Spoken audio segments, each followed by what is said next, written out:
कि x या तो जीरो हॉरिजॉन्टल डिस्टेंस और या तो रेंज के बराबर।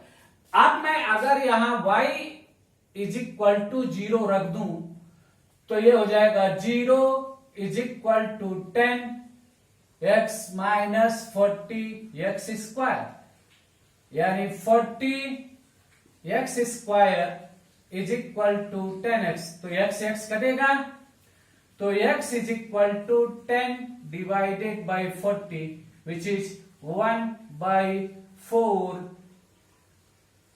मीटर। अब ये x ही r के बराबर which is equal to range of projectile motion. अब अगर इसी को इस फॉर्म में देखें तो रेंज के लिए y क्या होना चाहिए? 0, और जब y 0 हो जाएगा तो bx is equal to a, और ये x r के बराबर होगा, यानी r is equal to a divided by b। ये परमानेंट शॉर्टकट यूज करो। तो इस क्वेश्चन के सॉल्व करने के साथ साथ अगर पैराबोलिक इक्वेशन के फॉर्म में क्वेश्चन दिया गया और रिपीटेड केस है तो range r is equal to a divided by b, और a बाई b क्या है? x का कोफिशिएंट, और b क्या है? x स्क्वायर का कोफिशिएंट। क्या ये बात समझ में आई? अब इसी तरह से जब आप मैक्सिमम हाइट की बात करें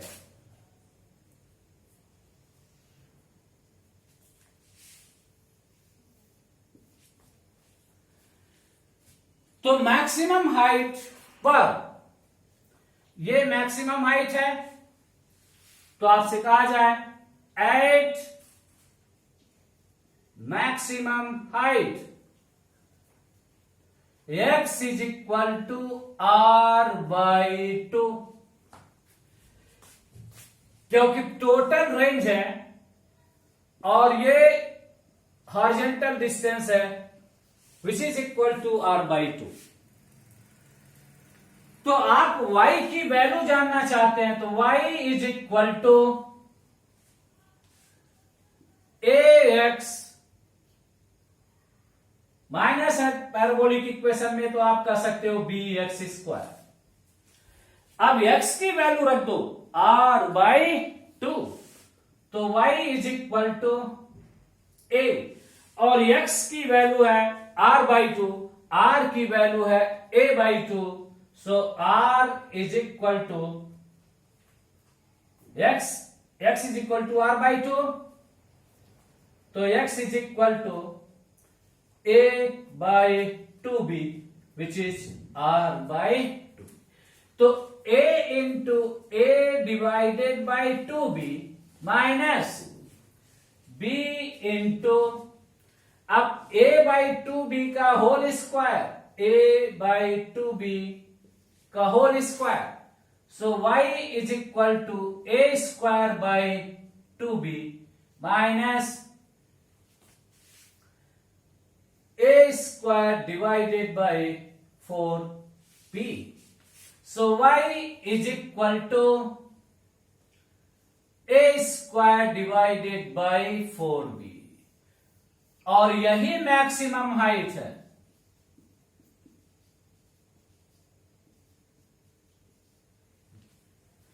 तो क्या ध्यान रखना है, जब भी पैराबोलिक फॉर्म में इक्वेशन दिया गया हो ट्रेजेक्टरी का, तो ये होगा a और ये होगा b।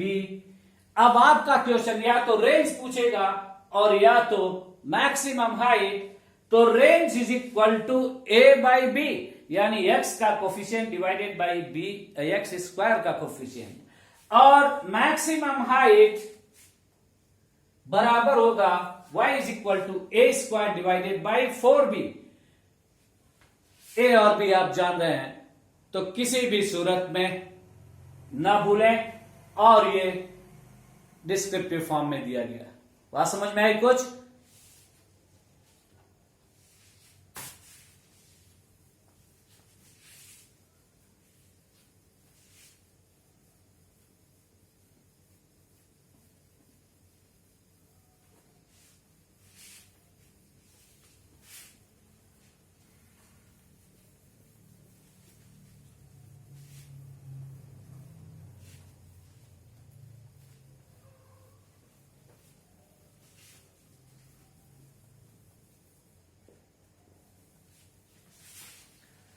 Next question,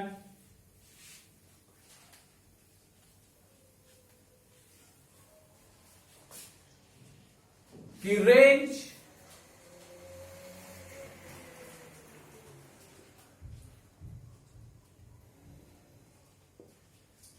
range of a projectile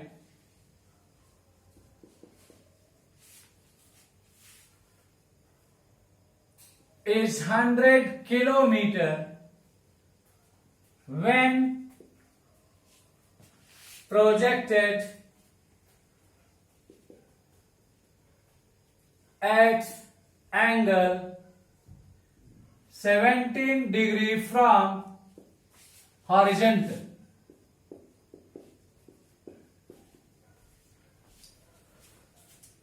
What will be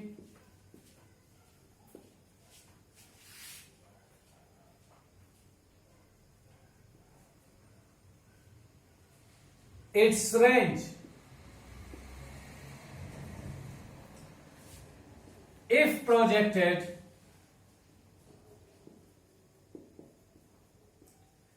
at 73 degree from horizontal.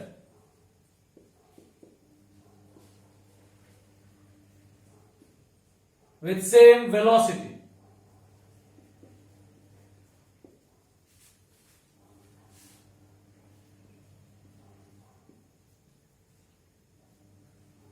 Option है आपके 122.5 किलोमीटर, ऑप्शन 2 है आपका 78 किलोमीटर, ऑप्शन 3 है 45 किलोमीटर और ऑप्शन 4 है 100 किलोमीटर। सोचो क्या कर सकते हैं। 17 डिग्री पे थ्रो किया गया तो रेंज 100 किलोमीटर है। अब 73 डिग्री पर पूछा गया है तो याद करें, रेंज के लिए एक्सप्रेशन है range of oblique projectile u square sine 2 theta divided by g, और यही आप लिख सकते हो u square 2 sine theta into cos theta divided by g. अब इनकी शकल सूरत देखो, sine theta into cos theta, तो sine theta and cos theta दोनों का प्रोडक्ट है, तो since sine theta and cos theta are complementary to each other,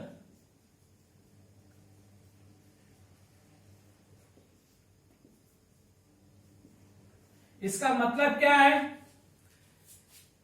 कि एक एंगल अगर थीटा है और दूसरा एंगल अगर 90 माइनस थीटा हो, तो for angle theta and 90 minus theta range is same, क्योंकि कॉम्प्लीमेंट्री एंगल के लिए sign theta into cos theta का प्रोडक्ट चेंज नहीं होगा, इसलिए रेंज भी चेंज नहीं होगा। अब इसी चीज को आप ऐसे भी लिख सकते हो, अगर 45 डिग्री एक एंगल आप प्रोजेक्शन लिया 40 माइनस थीटा और दूसरा एंगल आप प्रोजेक्शन है 45 प्लस थीटा, तो इन दोनों एंगल आप प्रोजेक्शन के लिए for both angle of projection range remain same.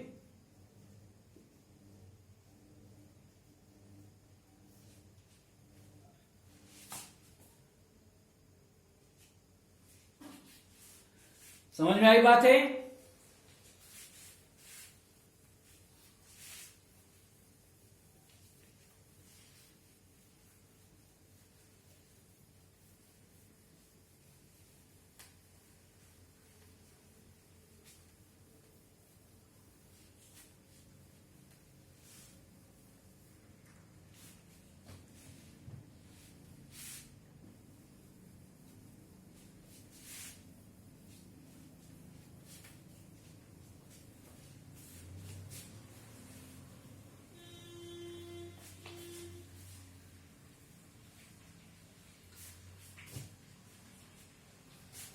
Now next question,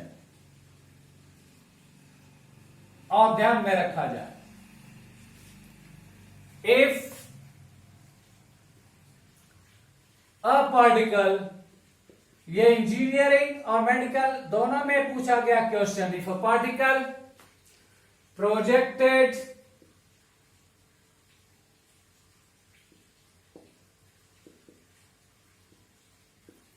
with velocity v meter per second at angle theta from horizontal,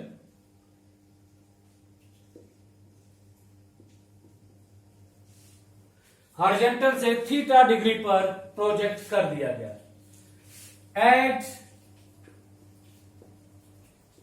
peak of trajectory,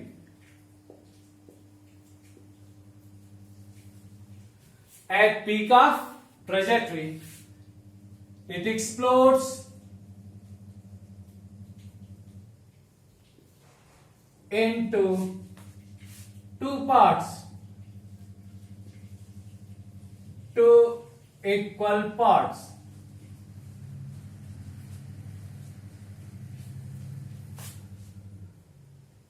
The first part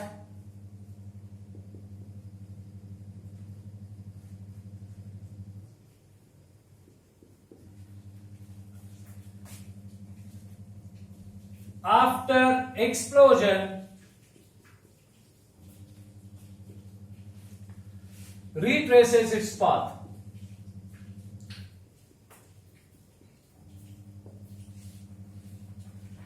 Then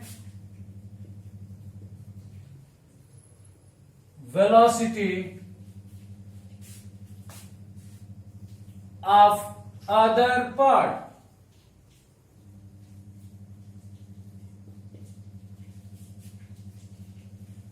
first option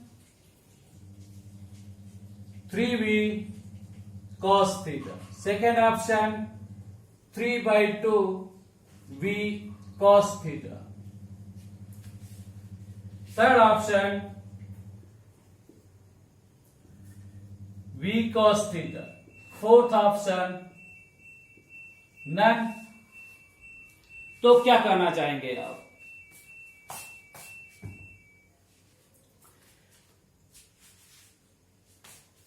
mass of particle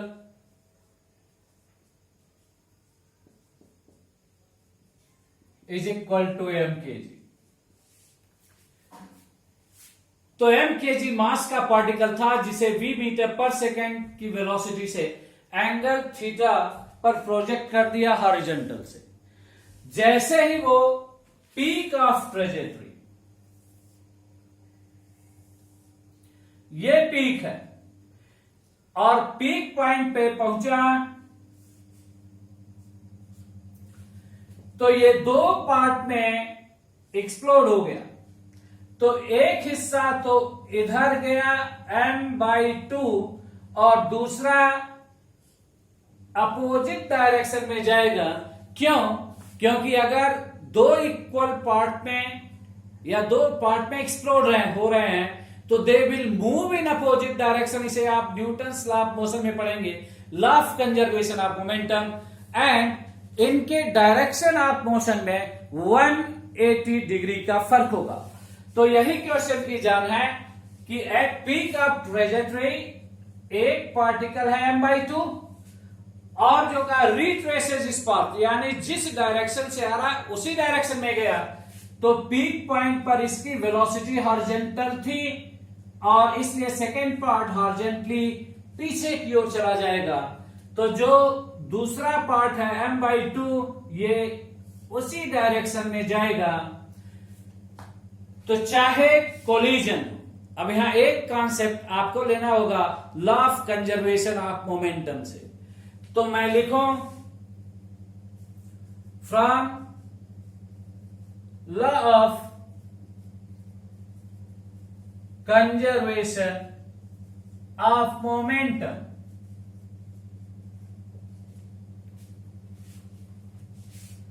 initial momentum will be equal to final momentum. तो यहां process क्या है? Explosion है, तो वो भी मैं यहां लिख दूं, explosion and collision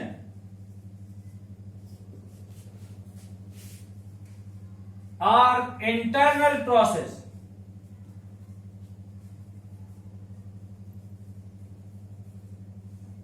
hence external force क्या रहेगा? जीरो, जिसकी वजह से मोमेंटम क्या रहेगा? कंजर्व। तो इनिशियल मोमेंटम का मतलब है बिफोर एक्सप्लोजन और फाइनल मोमेंटम का मतलब है आफ्टर एक्सप्लोजन। तो बिफोर एक्सप्लोजन मोमेंटम कितना था? मास पार्टिकल का m और वेलोसिटी पीक पॉइंट पे कितनी थी? mv cos theta. ये मोमेंटम है बिफोर एक्सप्लोजन। जितना मोमेंटम एक्सप्लोजन से पहले था उतना ही मोमेंटम एक्सप्लोजन के बाद रहेगा। अब एक्सप्लोजन के बाद ये दो पार्टिकल में हो गए, तो एक पार्टिकल का मोमेंटम निगेटिव होगा और दूसरे का क्या होगा? पॉजिटिव। जो अपोजिट डायरेक्शन में गया उसका मोमेंटम निगेटिव। तो माइनस P1 प्लस P2, क्योंकि वो अपोजिट डायरेक्शन में जाएगा दो ही पार्ट में अगर एक्सप्लोजन हो रहा है तो mv cos theta is equal to, अब माइनस साइन और मास कितना है? m/2 into velocity. तो वेलोसिटी, उसी वेलोसिटी से पीछे की ओर जाएगा, तो ये क्या होगा? v cos थीटा, क्योंकि पीक पर वेलोसिटी यही थी कंपोनेंट की, plus m/2 into v cos theta. तो यदि आप m/2 m से m कट कर दो,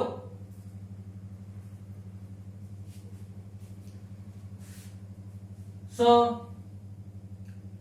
v cos theta plus v cos theta by 2।